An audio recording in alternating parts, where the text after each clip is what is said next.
waan idin salaamay saaxiibayaal ku soo dhawaada Soomaali Recap maanta waxaan sharxi doonaa filim aad u xiiso badan kaasoo lagu magacaabo Kills on Wheels haddaba waa kan filimkiiye daawo oo taxadarna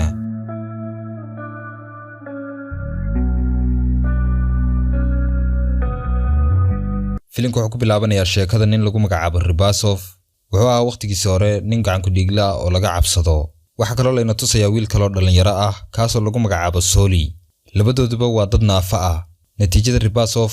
wuxuu isticmaalaya kursiga curyaanka muddo laga soo wareegay 3 sano dhan kale Soli isna wuxuu ku qasbanaaday inuu isticmaalo kursiga curyaanka noloshiisa oo dhan sababtoo ah wuxuu dhashay isagoo naafa ah Soli wuxuu la nool yahay guriga nin ay saaxiib yihiin oo lagu magacaabo Adam waqtiga uu bila camalka yahay Soli wuxuu jecel yahay inuu sawiro wax kasta oo arko maalmaha kamida Soli iyo Adam waxay ku ciyaarayaan meel guriga u dhow inta kadib waxa imaanay Ribasov kaasoo u muuqda inuu xanaaqsan yahay wuxuuna la yaaban yahay qaabka ay wada ciyaarayaan isla markaana wuxuu weerarayaa Soli waxaana dhex maraya dagaal arinta kadib Ribasov ayaa ogaaday inuu khalad ka galay saaxiibadii kadib uu ka raali gelinayaa wuxuuna ku casuumayaa xaflad Soli iyo Adamna waxay u muuqdaan kuwa ku raaxaysanaya markaa xafladda dhowr maalmood kadib Soli ayaa isbitaalka jooga isagoo u jooga sabab la xiriira markaa qaliin laakiin Soli wuxuu diidayaa qaliinkii sababtoo ah waxa maalgeliyay aabihii kaasoo ka tagay markii uu dhashay dibna ugu muusa soo noqon sababtu saa u sameynayaan waxa weeye maadaama uu ku dhashay curyaannimo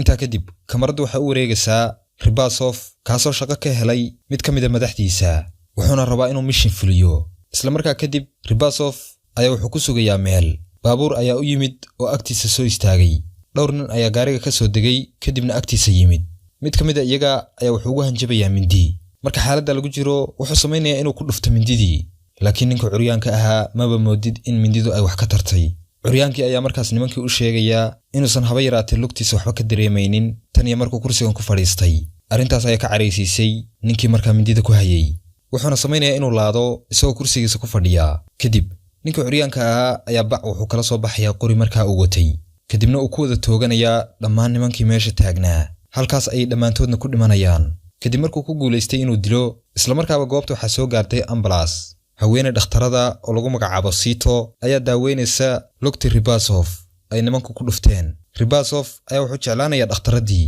kadib wuxuu ka codsanayaa inay israacaan marka ay shaqada ka baxdo balse Sita ayaa arrinta ka diiday iyadoo sheeganaysa inay shaqo badan u taalo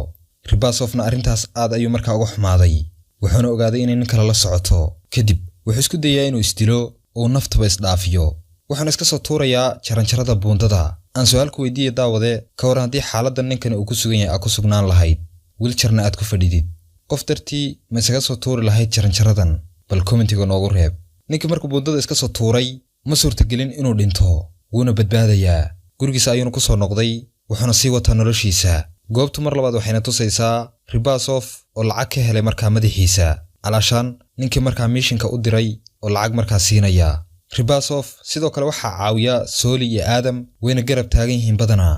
dhowr maalmood kadib Ribasov wuxuu la kulmayaa Soli isagoo lugta loo daaweynayo oo isbitaalka jooga Ribasov markuu u yimaado Soli wuxuu u sheegayaa inuusan mar dambe caawinin oo uu joojiyo wada shaqayntooda laakiin Soli ayaa arrinta ka diiday wuxuuna u sheegayaa inuusan aqbali doonin lacagta uu aabihii siinayo laakiin hooyadii ayaa ku celcelinaysa isna ma ogola inuu aabaha lacagtiisa isticmaalo kadib markuu dhameeyay tababarka lugtiisa waxa layna tusayaa Ribasov oo sugaya Sita meel u dhow markaa isbitaalka hortiisa wuxuuna rabaa inuu siiyo hadiyad tiro badan laakiin wuu niyad jabayaa markuu arko Sita oo la guursaday oo la socota markaa nin kale arrinta kadib wuxuu helayaa mar labaad shaqo kale oo uu ku dilayo markaa sarkaal wuxuuna dejinayaa qorshihii uu sarkaalkan ku dili lahaa xilli uu ka qadaynayo maqaaxi markaa wadada u dhow Ribasov wuxuu ku sugayaa wadada dhinaceeda kale dhan kale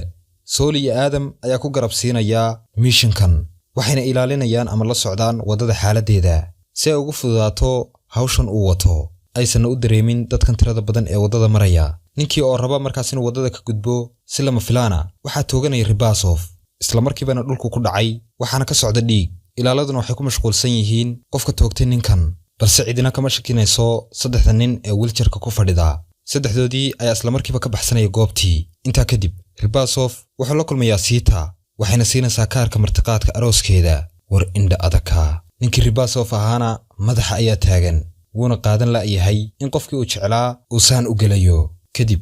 wuxuu la kulmayaa madaxiisii ayaana caroonaya sababtoo ah wuxuu jabiyey xeer ka mid ah markaas xeerarkii uu soo jeediyey wuxuuna ka tuurayaa wiiljarkii ilaa uu dhulka ku dhacayo isla markaa kadib wuxuu siinayaa fursad kale oo markaa khaladkiisa ku saxo wuxuuna ka codsanayaa inuu dilo labadiisan saaxiib ee Sooli iyo Aadam maalintii xigtay Ribasov wuxuu ka xaysanayaa labadiisii saaxiib si ay u soo kalmaystaan hara markaa meeshaas u dhaweyd si kastaba ahaatee way ku adag tahay inay maraan dhulka naqale si markaa ay u gaaraan meeshii ay u socdeen ugu dambeyntii saddexdoodii ayaa soo gaaray goobtii waxayna bilaabayaan inay kalluumaystaan Aadam wuxuu u muuqdaa mid taraaraxaya oo ku dhici raba markaas harada isla markaa Ribasov oo u dhawaa ayuu wuxuu weydiisanayaa caawimaad balse Ribasov meeshuu caawin lahaa wuxuu samaynayaa inuu haradii ku riixo taas kadib Ribasov Sooli ayuu isna biyihii ku tuuray laakiin nasiib wanaag Ribasov dib ayuu markaa caqligiisa u soo noqday wuuna qaadan waayay saaxiibadiis oo qarqanaya inuu meesha kaga tago ugu dambeyntiina wuxuu isku dhex tuurayaa biyihii si uu u badbaadiyo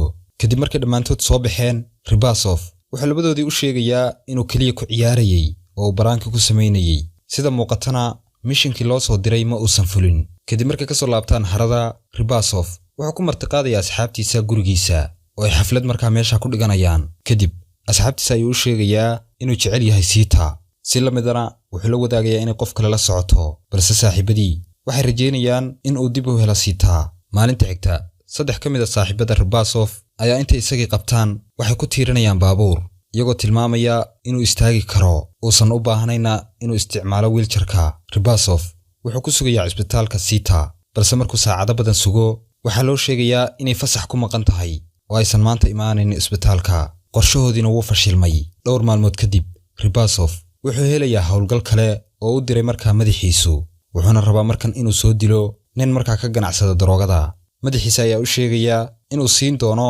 lacagtu markii hore siin jiray labalaabkeeda Ribasovna waa aqbalaya markaa mishinkaas wuxuuna shuruud uga dhigayaa inuu yahay mishinkiisa ugu dambeeyay uusan shaqo kale u qabanaynin hadduu mishinka fuliyo Ribasov iyo labadiisii saaxiib ayaa waxay aadayaan guriga ninkii ay soo dili lahaayeen markay goobta tagaan Sooli iyo Aadam waxay Ribasov ku sugayaan gaariga dhexdiisa isna wuxuu bilaabayaa inuu guriga galo balse ilaaladii guriga ayaa baaraysa kamana helayaan qalab yar oo isleeyihiin markaas wuu isku ilaalinayaa maahaane waxayna sameynayaan inay guriga hore u soo geliyaan isla markuu guriga soo galay wuxuu la kulmayaa ninkii wuxuuna hore ka bilaabayaa mishinkiisa inuu fuliyo isagoo la soo baxaya qorigiisii wuxuuna rasaas ku furayaa ilaaladii guriga ku sugnaa welina ma uusan dilin ninkii markaa loogu talagalay inuu soo dilo ninkii oo aan weli cararin ayaa bilaabaya inuu rasaaseeyo balse Ribasov waa mid khibrad badan ugu dambeyntiina waxaa u suurta gashay inuu qof walba guriga joogay uu dilo hawshiina uu markaasaa ku soo gabagabeeyo wuuna iskaga soo baxayaa guriga markuu ka soo baxo wuxuu maqlayaa qaylada ambulasta markuu isdhaho albaabka iska fur albaabka ayaa ka furmi waaya Sooli iyo Aadam oo gaariga saarnaa ayaa u muuqda kuwa argagaxsan Sooli intuu gaariga ka soo dego ayuu aadayaa dhanka booliska halka Aadamna uu ka caawinaya Ribasov inuu guriga ka furo saddexdoodina waxa u suurta gashay inay goobta ka baxsadaan arinta kadib Ribasov wuxuu la kulmayaa madaxiisii si uu siiyo lacagtii uu ku soo howlgalay si kastaba ahaatee taas beddelkeeda madaxii intuu soo kaxeeyay Ribasov ayuu keenayaa bakhaar cidla ah Ribasov ayaa dareemaya inay wax khaldan yihiin wuxuuna arkayaa xarig meel ka soo laalaada waxaana soo baxday in madaxu uu ka warqabo khiyaanada Ribasov sababtoo ah hore wuxuu ugu diray mission ah inuu soo dilo Sooli iyo Aadam madaxiisii ayaa arrinta ka carooday wuxuuna samaynayaa inuu xariggii ka soo laalaadiyo uuna ka saaro kursigii uu ku fadhiyey wuuna iskaga tagayaa isagoo meesha ka soo laalaada Ribasov wuxuu ku taagan yahay suulasha wuxuuna isku dayayaa inuu iska dibciyo xarigga laakiin dhammaan dadaalada uu samaynayo waa kuwa aan faa'iido lahayn kadib markuu u dhawaaday inuu quusto waxa u suurtagelaysa inuu iska dibciyo xarigga ugu dambeyntiina saas ayuu markaa ku badbaaday wuxuuna ku soo noqonayaa gurigiisii isla markaa uu guriga yimid wuxuu u yeerayaa saaxiibadii isagoo raba inuu ka argoosto ninkii xarigga markaa hadda ka soo laalaadinayay dhowr maalmood ayaa ka soo wareegatay wuxuu ka qayb gelayaa markan arooskii Sita isagoo ay la socdaan labadiisii saaxiib Sooli iyo Aadam isla arooska Sita wuxuu ka qaadayaa heeso taasoo ay dad badan ku ammaaneen dadka ammaanay waxaa ka mid ahaa Sita Ribasov si lama filaana wuxuu dhunkanayaa Sita ninkeedii oo arkay markaas ayaa masayraya kadib marka xafladdu dhammaato Sita ninkeedii iyo saaxiibadiis waxay garaacayaan Ribasov sabab ayaad u dhunkatay xaaskayga si kastaba ahaatee waxaa badbaadinaya Sooli oo qorigu u hanjabaya dhammaantood maalinta xigtay wuxuu rabaa inuu ka argoosto ninkii markaa meesha ka soo laalaadiyey isaga iyo Sooli ayaa waxay booqanayaan gurigiisa halka Aadamna uu dibadda ku dhuumanayo Ribasov ayaa ninkii u sheegaya inuu doonayo lacagtiisii laakiin ninkii wuxuu sameynaya inuu iska indhatiro oo uu diido inuu lacagta siiyo wuxuuna ugu hanjabayaa inuu ku fasixi doono eeyihiisan oo sida gaarka u tababaray Ribasov ayaa isla markaas la soo baxay qorigiisa oo ku ridaya eeyda isla markiiba eeydii oo naxday ayaa yaacay isla markiiba ninkii ayaa weeraraya ilaa uu qorigu ka dhacayo si istaba jooga ayuu midi ugu dhufanaya Ribasov Soli wuxuu maareeyay inuu helo qoriga Ribasov laakiin uma suurtagelayso inuu caawiyo saaxiibkii saas ayaana markaa saaxiibkii lagu dilayaa dhan kale Soli ayaa soo weeraraya ninkii kadibna ka takhalusaya lacagtii uu madaxu lahaa ayuu ka soo qaadanaya gurigiisii wuxuuna rabaa inuu isticmaalo inuu lugihiisa ku daaweysto filimkiina saas ayuu markaa ku dhamaanaya haddii markaa aad xiisaysid muuqaalada noocan oo kale fadlan channelka subscribe saaro sidoo kale muuqaalkan la garee si markaa dad badan uu gaaro waana kaaga mahadcelinayaa daawashada muuqaalkan intaan muuqaalka xiga ku kulmayna waxaan idinkaga tegayaa Ramadaan Kariim